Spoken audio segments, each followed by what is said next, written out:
जय श्री कृष्णा। आप सुन रहे हैं श्यामंतक मणि की कथा। भाद्रपद मास में शुक्ल पक्ष चतुर्थी के दिन चंद्रमा के दर्शन निषेध माने जाते हैं। इस दिन जो भूलवश या दुर्भाग्यवश चंद्रमा के दर्शन कर लेता है तो उसे ये कथा अवश्य सुननी चाहिए ताकि दोष का निवारण हो सके। श्री सुखदेव जी कहते हैं, परीक्षित, सत्राजित ने श्री कृष्ण को झूठा कलंक लगाया था। फिर उस अपराध का मार्जन करने के लिए उसने स्वयं सैमंतक मणि सहित अपनी कन्या सत्यभामा भगवान श्री कृष्ण को सौंप दी। राजा परीक्षित ने पूछा, भगवान, सत्राजित ने भगवान श्री कृष्ण का क्या अपराध किया था? उसे सैमंतक मणि कहाँ से मिली थी और उसने अपनी कन्या उन्हें क्यों सौंप दी? श्री सुखदेव जी ने कहा, परीक्षित, सत्राजित भगवान सूर्य का बहुत बड़ा भक्त था और उसकी भक्ति से प्रसन्न होकर उसके बहुत बड़े मित्र बन गए थे। सूर्य भगवान ने प्रसन्न होकर बड़े प्रेम से उन्हें सैमंतक मणि दी थी। सत्राजित उस मणि को गले में धारण करके ऐसे चमकने लगा मानो स्वयं सूर्य हो। परीक्षित, जब सत्राजित द्वारका आया तो अत्यंत तेजस्विता के कारण लोग उन्हें पहचान नहीं सके। दूर से उसे देखकर लोगों की आंखें उसके तेज से चौंधिया गई। लोगों ने समझा कदाचित स्वयं भगवान सूर्य आ रहे हैं। उन लोगों ने भगवान के पास आकर उन्हें इस बात की सूचना दी। उस समय भगवान चौसर खेल रहे थे। लोगों ने कहा, शंख चक्र गदाधारी नारायण, कमल नयन दामोदर गोविंद, आपको नमस्कार है। जगदीश्वर, देखिए, अपनी चमकीली किरणों से लोगों के नेत्रों को चौंधियाते हुए भगवान सूर्य आपका दर्शन करने आ रहे हैं। प्रभु, सभी श्रेष्ठ देवता त्रिलोकी में आपकी प्राप्ति का मार्ग ढूंढते रहते हैं किंतु उसे पाते नहीं हैं। आज आपको यदुवंश में छिपा हुआ जानकर स्वयं सूर्य नारायण आपका दर्शन करने आ रहे हैं। श्री सुखदेव जी कहते हैं, परीक्षित, अनजान पुरुषों की ये बात सुनकर कमल नयन भगवान श्री कृष्ण हंसने लगे और उन्होंने कहा, अरे, ये सूर्य देव नहीं है, ये तो सत्राजित हैं जो मणि के कारण इतना चमक रहा है। इसके बाद सत्राजित अपने समृद्ध घर में चला आया। घर आकर उसके शुभ आगमन के उपलक्ष्य में मंगल उत्सव मनाया जा रहा था। उसने ब्राह्मणों द्वारा सैमंतक मणि को एक देव मंदिर में स्थापित करा दिया। परीक्षित, वो मणि प्रतिदिन 8 भार सोना दिया करती थी और जहाँ वह पूजित होकर रहती थी वहाँ दुर्भिक्ष, महामारी, ग्रह पीड़ा, सर्प भय, मानसिक और शारीरिक व्यथा तथा मायावियों का उपद्रव आदि कोई भी अशुभ नहीं होता था। एक बार भगवान श्री कृष्ण ने प्रसंगवश कहा, सत्राजित, तुम अपनी मणि राजा उग्रसेन को दे दो। परंतु इतना अर्थलोलुप लोभी था कि भगवान की आज्ञा का उल्लंघन होगा इसका कुछ विचार न करके उसे अस्वीकार कर दिया। एक दिन सत्राजित के भाई प्रसेन ने उस परम प्रकाशमयी मणि को अपने गले में धारण कर लिया और फिर घोड़े पर सवार होकर शिकार खेलने के लिए वन में चला गया। वहां एक सिंह ने घोड़े सहित प्रसेन को मार डाला, उस मणि को छीन लिया और अभी पर्वत की गुफा में प्रवेश वो कर ही रहा था, मणि के लिए ऋक्षराज जामवान ने उसे मार डाला। उन्होंने वो मणि अपनी गुफा में ले जाकर बच्चे को खेलने के लिए दे दी। अपने भाई प्रसेन के ना लौटने से भाई सत्राजित को बड़ा दुख हुआ और वो कहने लगा कि बहुत संभव है कि श्री कृष्ण ने ही मेरे भाई को मार डाला है क्योंकि वो मणि गले में डालकर वन में गया था। सत्राजित की ये बात सुनकर लोग आपस में कानाफूसी करने लगे। जब भगवान श्री कृष्ण ने सुना कि ये कलंक का टीका मेरे सिर लगाया गया है तब वे उसे धोने के लिए नगर के कुछ सभ्य लोगों को साथ लेकर प्रसेन को ढूंढने के लिए वन में गए। वहां खोजते खोजते लोगों ने देखा कि घोर जंगल में सिंह ने प्रसेन और उसके घोड़े को मार डाला है। जब वे लोग सिंह के पैरों के चिन्ह को देखते हुए आगे बढ़ रहे थे, तब उन्होंने देखा कि पर्वत पर रीछ ने सिंह को भी मार डाला है। भगवान श्री कृष्ण ने सब लोगों को बाहर बिठा दिया और अकेले ही घोर अंधकार से भरी हुई ऋक्षराज की भयंकर गुफा में प्रवेश किया। भगवान ने वहां जाकर देखा कि श्रेष्ठ मणि शैमंतक को बच्चों का खिलौना बना दिया गया है। वे उसे हर लेने की इच्छा से बच्चे के पास जाकर खड़े हुए। उस गुफा में एक अपरिचित मनुष्य को देखकर बच्चे की दाई भयभीत की भांति चिल्ला उठी। उसकी चिल्लाहट सुनकर परम बली ऋक्षराज जामवान क्रोधित होकर वहां दौड़ आए। परीक्षित जामवान उस समय कुपित हो रहे थे। उन्हें भगवान की महिमा, उनके प्रभाव का पता नहीं चला। उन्होंने एक साधारण मनुष्य उन्हें समझ लिया। वे अपने स्वामी भगवान श्री कृष्ण से युद्ध करने लगे। जिस प्रकार मांस के लिए दो बाज आपस में लड़ते हैं, वैसे ही विजय अभिलाषी भगवान श्री कृष्ण और जामवान आपस में घमासान युद्ध करने लगे। पहले तो उन्होंने अस्त्र शस्त्रों का प्रहार किया, फिर शिलाओं का, तत्पश्चात वे वृक्ष उखाड़ कर एक दूसरे पर फेंकने लगे।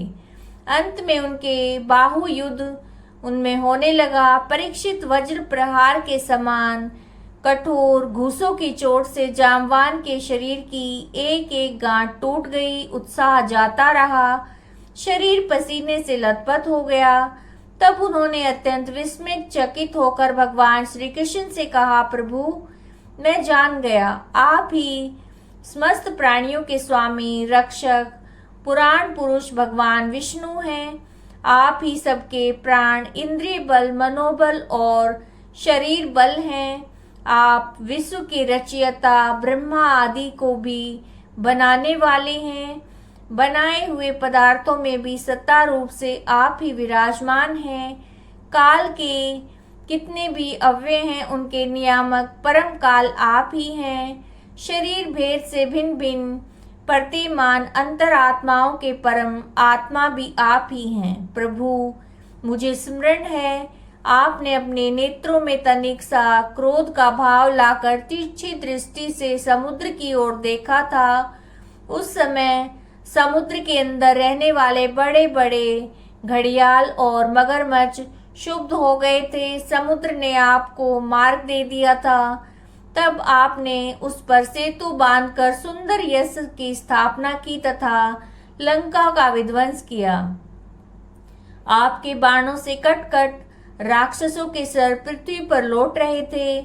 अवश्य ही आप मेरे वही राम जी श्री कृष्ण के रूप में आए हैं।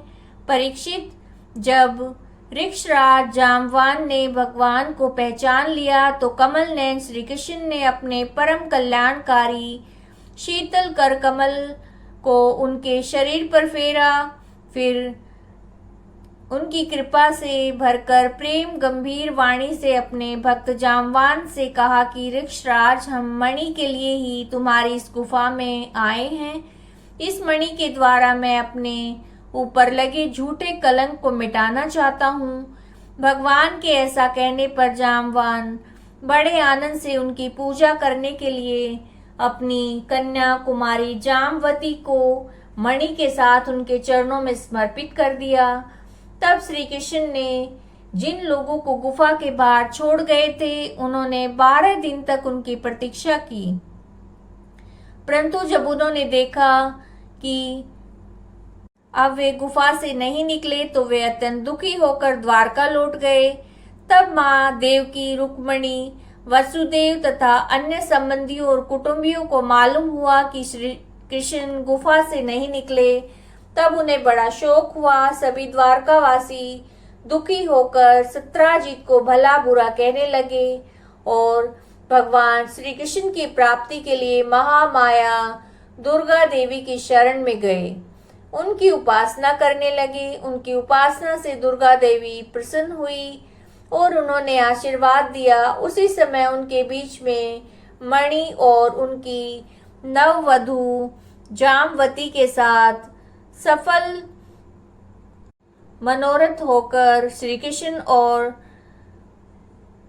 श्री कृष्ण वहां प्रकट हो गए। सभी द्वारकावासी भगवान श्री कृष्ण को पत्नी के साथ और उनके गले में मणि धारण किए देखकर परम आनंद में मग्न हो गए, मानो कोई मरकर लौट आया हो। तदंतर भगवान ने इंद्रजीत को राजसभा में महाराज उग्रसेन के पास बुलवाया।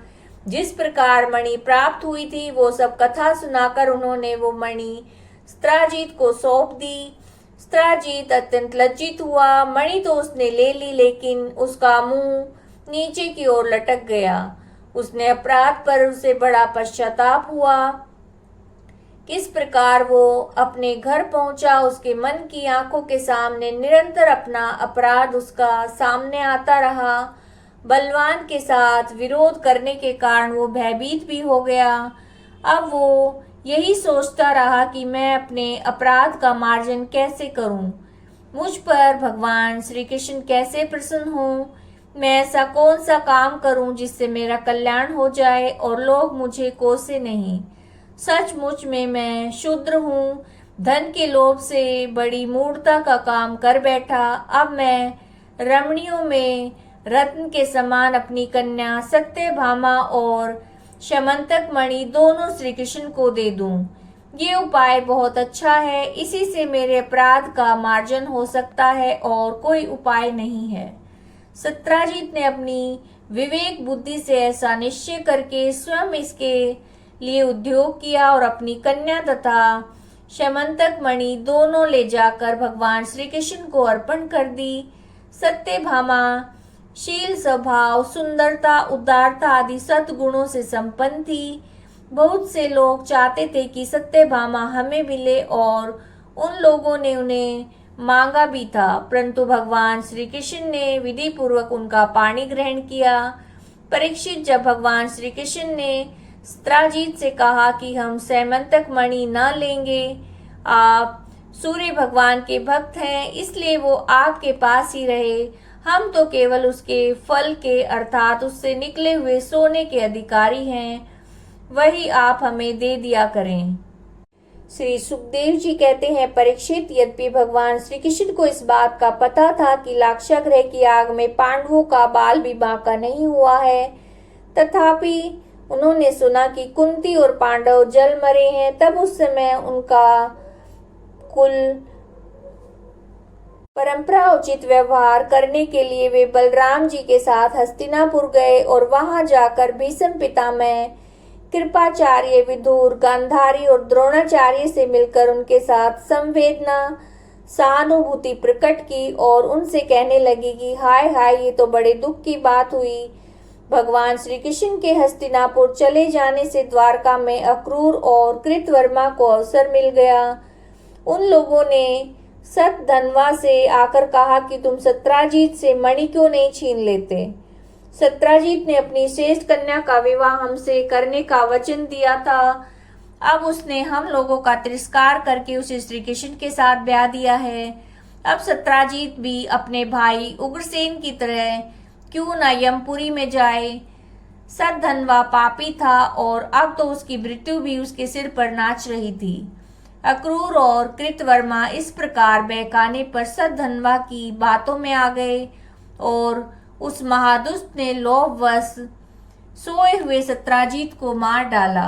इस प्रकार स्त्रियां अनाथ के समान रोने चिल्लाने लगी, परंतु सतधनवा ने उनकी और तनिक भी ध्यान नहीं दिया। जैसे कसाई पशुओं की हत्या करता है, वैसे ही वो सत्यजीत को मारकर मणि लेकर वहां से चंपत हो गया। सत्यभामा जी ये देखकर कि मेरे पिता मार डाले गए हैं, उसे बड़ा शोक हुआ। वे हाय पिताजी मैं मारी गई, इस प्रकार पुकार पुकार कर विलाप करने लगी। बीच बीच में बेहोश हो जाती, होश में आने पर फिर विलाप करने लगती। इसके बाद उन्होंने अपने पिता के शव को तेल के कड़ाहे में रखवा दिया और आप हस्तिनापुर गई। उन्होंने बड़े दुख से भगवान श्री कृष्ण को अपने पिता की हत्या का वृतांत सुनाया। यद्यपि इन बातों को भगवान श्री कृष्ण पहले से ही जानते थे, परीक्षित, सर्वशक्तिमान भगवान श्री कृष्ण और बलराम जी ने सब सुनकर मनुष्यों की सी लीला करते हुए अपनी आंखों में आंसू भरकर विलाप करने लगे। अहो, हम लोगों पर तो बहुत बड़ी विपत्ति आ पड़ी। इसके बाद भगवान श्री कृष्ण सत्यभामा जी और बलराम जी के साथ हस्तिनापुर से द्वारका लौट आए और सद्धनवा मारने और उसके मणि छीनने का उद्योग करने लगे। जब सद्धनवा को ये मालूम हुआ कि भगवान श्री कृष्ण मुझे मारने का उद्योग कर रहे हैं, तो वो बड़ा डर गया और अपने प्राण बचाने के लिए कृतवर्मा से सहायता मांगी। तब कृतवर्मा ने कहा, भगवान श्री कृष्ण और बलराम जी सर्वशक्तिमान ईश्वर हैं, मैं उनका सामना नहीं कर सकता। भला ऐसा कौन है जो उनके साथ वैर बांधकर इस लोक और परलोक में सकुशल रह सके। तुम जानते हो कि कंस उन्हीं से द्वेष करने के कारण राज्य लक्ष्मी को खो बैठा और अपने अनुयायियों के साथ मारा गया। जरासंध जैसे सूरवीर को भी उनके सामने 17 बार मैदान में हारकर अपनी राजधानी लौट जाना पड़ा था। तब कृतवर्मा ने उसे इस प्रकार टका सा जवाब दिया तो सद्धनवा ने सहायता के लिए अक्रूर जी से प्रार्थना की। उन्होंने कहा, भाई ऐसा कौन है जो सर्वशक्तिमान भगवान का बल पौरुष से जानकर भी उनसे वैर और विरोध ठाने। जो भगवान खेल खेल में इस विश्व की रचना, रक्षा और संहार करते हैं, कब क्या करना चाहते हैं, इस बात को माया से मोहित ब्रह्मा आदि विश्व विधाता भी नहीं समझ पाते। जिन्होंने 7 वर्ष की अवस्था में जब वे निरे बालक थे, एक ही हाथ से गोवर्धन को उखाड़ लिया और जैसे नन्हे नन्हे बच्चे बरसाती दिनों तक उसे उठाए रखा, 7 दिनों तक उसे उठाए रखा। मैं तो उन भगवान श्री कृष्ण को नमस्कार करता हूँ। उनके कर्म अद्भुत हैं, वे अनंत अनादि एक रस और आत्म स्वरूप हैं। मैं उन्हें नमस्कार करता हूँ। जब इस प्रकार अक्रूर जी ने उसे कोरा जवाब दे दिया तो सद्धनवा ने सैमंतक मणि उन्हीं के पास रख दी और आप 400 कोस लगातार चलने वाले घोड़े पर सवार होकर वहां से बड़ी फुर्ती से भागा। परीक्षित, भगवान श्री कृष्ण और बलराम दोनों भाई अपने उस रथ पर सवार हुए जिस पर गरुड़ चिन्ह से चिन्हित ध्वजा फहरा रही थी। बड़े वेग वाले घोड़े जुते थे। तब उन्होंने अपने ससुर सत्राजित को मारने वाले सद्धनवा का पीछा किया। मिथिलापुरी के निकट एक उपवन में सद्धनवा का घोड़ा गिर पड़ा। अब वो उसे छोड़कर पैदल ही भागा। वह अत्यंत भयभीत हो गया। भगवान श्री कृष्ण ने भी क्रोध करके उसके पीछे दौड़े। सद्धनवा पैदल ही भाग रहा था, इसलिए भगवान ने पैदल ही दौड़कर उसे तीक्ष्ण धार वाले चक्र से उसका सिर उतार लिया और उसके वस्त्रों से सैमंतक मणि को ढूंढा। परंतु जब मणि नहीं मिली तो भगवान श्री कृष्ण ने बड़े भाई बलराम जी के पास आकर कहा कि हमें सद्धनवा को व्यर्थ ही मारा, क्योंकि उसके पास सैमंतक मणि तो है ही नहीं। बलराम जी ने कहा, इसमें संदेह नहीं है, सद्धनवा ने सैमंतक मणि को किसी न किसी के पास रख दिया हो। अब तुम द्वारका जाओ और उसका पता लगाओ। मैं विदेहराज से मिलना चाहता हूँ, क्योंकि वे मेरे बड़े प्रिय मित्र हैं। परीक्षित, ऐसा कहकर यदुवंश शिरोमणि बलराम जी मिथिला नगरी में चले गए। जब मिथिला नरेश ने देखा कि पूजनीय बलराम जी महाराज पधारे हैं, तब उनका हृदय आनंद से भर गया और उन्होंने झटपट अपने आसन से उठकर अपने अनेक सामग्रियों से उनकी पूजा की। इसके बाद बलराम जी कई वर्षों तक मिथिलापुरी में रहे। महात्मा जनक ने बड़े प्रेम और सम्मान से उन्हें रखा। इसके बाद समय पर धृतराष्ट्र के पुत्र दुर्योधन ने बलराम जी से गदा युद्ध की शिक्षा ग्रहण की और अपनी प्रिय सत्यभामा का प्रिय कार्य करके भगवान श्री कृष्ण द्वारका लौट आए और उनको ये समाचार सुना दिया कि सद्धनवा को मार डाला गया है, परंतु सैमंतक मणि उनके पास नहीं मिली। इसके बाद उन्होंने भाई बंधुओं के साथ अपने ससुर सत्राजित की वे सब और्ध्वदेही क्रियाएं करवाई, जिनसे मृतक प्राणी का परलोक सुधरता है। अक्रूर और कृतवर्मा ने सतधन्वा को सत्राजित के वध के लिए उत्तेजित किया था। इसलिए जब उन्होंने सुना कि भगवान श्री कृष्ण ने सतधन्वा को मार डाला है, तब वे अत्यंत भयभीत होकर द्वारका से भाग खड़े हुए। परीक्षित, कुछ लोग ऐसा मानते हैं कि अक्रूर के द्वारका से चले जाने पर द्वारका वासियों को बहुत प्रकार के अनिष्टों और अरिष्टों का सामना करना पड़ा, परंतु जो लोग ऐसा कहते हैं वे पहले कही हुई बातों को भूल जाते हैं। भला ये कहीं कभी संभव है कि जिन भगवान श्री कृष्ण में समस्त ऋषि मुनि निवास करते हैं, उनके निवास स्थान द्वारका में उनके रहते कोई उपद्रव खड़ा हो जाए। उस समय नगर के बड़े बूढ़े लोगों ने कहा, एक बार काशी नरेश के राज्य में वर्षा नहीं हो रही थी, सूखा पड़ गया। तब उन्होंने अपने राज्य में आए हुए अक्रूर के पिता को अपनी पुत्री गांधिनी ब्याह दी थी। तब उस प्रदेश में वर्षा हुई और अक्रूर भी श्रव फल के ही पुत्र हैं। इनका प्रभाव भी वैसा ही है, इसलिए जहाँ जहाँ अक्रूर रहते हैं वहाँ वहाँ खूब वर्षा होती है। किसी प्रकार का कष्ट और महामारी आदि उपद्रव नहीं होते। परीक्षित, उन लोगों की बात सुनकर भगवान ने सोचा कि ये उपद्रव का यही कारण नहीं है। ये जानकर भगवान ने दूत भेजकर अक्रूर को ढूंढवाया और आने पर उनसे बातचीत की। भगवान ने उनका खूब स्वागत सत्कार किया, मीठी मीठी प्रेम भरी बातें कहकर उनका संभाषण किया। परीक्षित, भगवान सबके चित्त का एक एक संकल्प देखते रहते हैं, इसलिए उन्होंने मुस्कुराते हुए अक्रूर से कहा, चाचा जी, आप दान धर्म के पालक हैं। हमें ये बात पहले से ही मालूम है कि सतधन्वा आपके पास वो शमंतक मणि छोड़ गया है जो बड़ी ही प्रकाशमान और धन देने वाली है। आप जानते हैं सत्राजित का कोई पुत्र नहीं है, इसलिए उनकी लड़की के लड़के, उनके नाती उनके तिलांजलि और पिंडदान करेंगे, उनका ऋण चुकाएंगे। जो कुछ बचा रहेगा उसके उत्तराधिकारी होंगे। इस प्रकार शास्त्रीय दृष्टि से यद्यपि शमंतक मणि हमारे पुत्रों को मिलनी चाहिए, तथापि वो मणि आपके पास रहे, क्योंकि आप बड़े व्रतनिष्ठ और पवित्र आत्मा हैं। दूसरों के लिए उस मणि को रखना अत्यंत कठिन भी है, परंतु हमारे सामने ये बहुत बड़ी कठिनाई यह बात आ गई है कि हमारे भाई बलराम जी मणि के संबंध में मेरी बात का विश्वास नहीं करते। इसलिए महाभाग्यवान अक्रूर जी, आप वो मणि दिखाकर हमारे इष्ट मित्र बलराम जी, सत्यभामा और जामवती का संदेह दूर कर दीजिए और उनके हृदय में शांति का संचार कीजिए।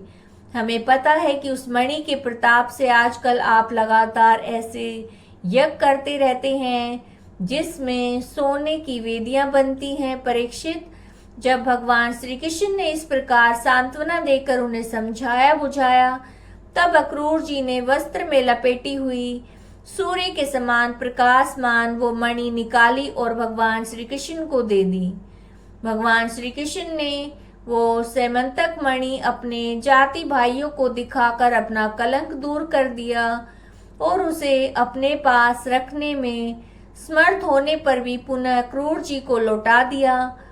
सर्वशक्तिमान सर्वव्यापक भगवान श्री कृष्ण के पराक्रम से परिपूर्ण ये आख्यान समस्त पापों, अपराधों और कलंकों को दूर करने वाला तथा परम मंगलमय है। जो इसे पढ़ता है, सुनता है, स्मरण करता है, वो हर प्रकार की अपकीर्ति और पापों से छूटकर शांति का अनुभव करता है। तो ये आप शमंतक मणि की कथा सुन रहे थे। आप वीडियो अगर अच्छी लगी है तो लाइक कीजिएगा, शेयर कीजिएगा, कमेंट करिएगा और चैनल को सब्सक्राइब नहीं किया है तो चैनल को सब्सक्राइब कीजिएगा। जय श्री कृष्णा।